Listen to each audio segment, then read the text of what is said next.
Welcome back to Books and Words to Inspire. I'm Randy Dockens, author of futuristic fiction, the science fiction field, and a Christian perspective. Today we will look at a couple of other sentences from my first book in the Steel Prophecy Pentology, entitled Mercy of the Iron Scepter, that is taken from Scripture. The sentences are found in chapter 2 on page 22. And it says, "A city divided into three parts, connected by ornate bridges, cascaded before him. One major section of the city to his left housed a temple, where beneath it, water gushed out and cascaded down an escarpment, forming a river traveling to the east." Although these sentences are short, they convey a lot of information. We need to look at two major passages of Scripture to understand these sentences, and those are Zechariah chapter 14 and Revelation chapter 16. I think both of these passages are referring to the same time period, and that is the event of Christ's second coming. Zechariah tells us that when Christ returns, he touches down on the Mount of Olives, which is just east of Jerusalem. We find in the first chapter of Acts that this is also where Jesus ascended back into heaven after his first coming, and the angels told the disciples this would be the place where Jesus would return. Zechariah also tells us that when Christ touches down, the biggest earthquake in Earth's history occurs.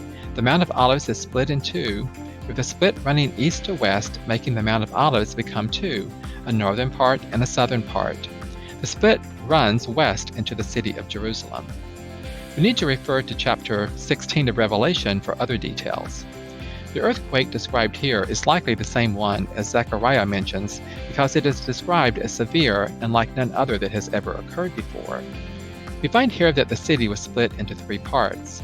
Because this is likely the same earthquake, the city, not named in Revelation, is likely Jerusalem, since that is the city Zechariah is talking about. Some believe this passage in Revelation is talking about the city of Babylon. While this chapter mentions the city of Babylon, this chapter is talking about a series of events occurring around the world. Jerusalem is split into three parts.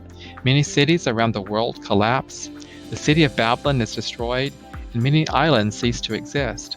So the effect of this earthquake is felt around the world. I think this diagram will help us understand better what is happening to Jerusalem. South of Jerusalem, in what is today the country of Somalia, is what is called the Afar Triangle. This is where three continental plates converge, along with the Somalian plate, the African plate, and the Arabian plate. This is also a fault that runs up through the Red Sea and up the Jordan River, known as the Jordan Rift. And then it is connected to what is called the Palmyra thrust-fold belt, which goes all the way up to the Euphrates River. This massive earthquake opens up this rift and causes several things to happen. The rift opens a channel from the Red Sea to the Dead Sea. This makes the Dead Sea become a living sea and capable of sustaining life. Ezekiel tells us in Ezekiel chapter 47 that En-Gedi, on the banks of the Dead Sea, becomes a huge fishing port. The Palmyra thrust-fold belt opens a channel to the Euphrates River and allows more fresh water to flow into the Jordan River.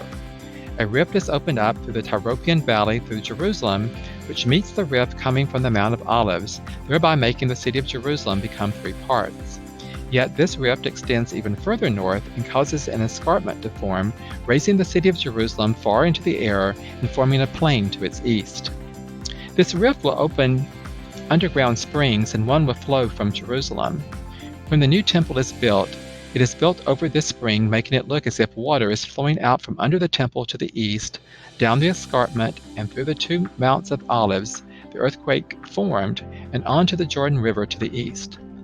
This is usually called the Ezekiel River, as the prophet Ezekiel spends many chapters toward the end of his book talking about this river. Part of this river will flow into the Dead Sea, and part will flow around the escarpment to the south, and then flow into the Mediterranean Sea. Because the middle of Jerusalem will now be the highest point, that is why Caleb can see the city and the view cascade before him. If Jerusalem will always be the place where God establishes his name, as many Bible passages indicate, then it becoming three parts may be symbolic of his triune character. I'm sure the city of Jerusalem at this time will include a lot of symbolism.